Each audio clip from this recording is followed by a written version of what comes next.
Welcome to Devices Help and Support, your ultimate destination for all things related to the device's setup, troubleshooting, and optimizing your tech experiences.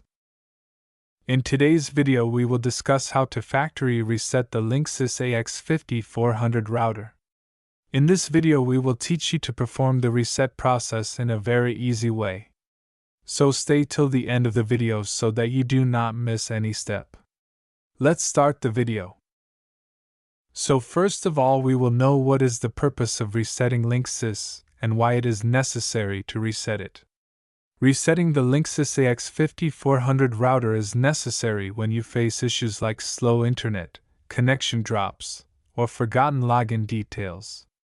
A reset clears all settings and restores the router to its factory state, helping to fix problems and start fresh. It's also useful when setting up the router for a new user or location. Let's start the reset process. Firstly, find the reset button on the Linksys AX5400 router. It is usually a small recessed button on the back side of the router. Now take a sharp pin or paperclip. Now use this paperclip or pin to press the reset button and hold the button for about 10 to 15 seconds. The Linksys router power LED should start blinking, indicating the reset process has started. The router will reboot automatically. Wait 2 to 3 minutes for it to fully restart. Remember, once the reset process is complete, you need to reset up the Linksys router. Connect to the default Wi-Fi network. SSID and password are printed on the router.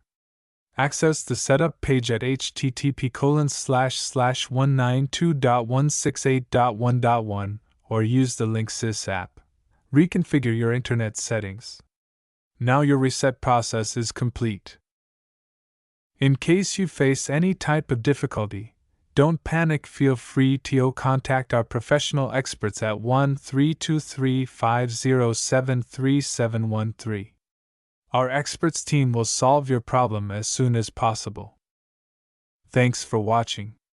I hope you like this video. Don't forget to like, share, and subscribe. Devices Help and Support. Stay tuned for more such informative videos.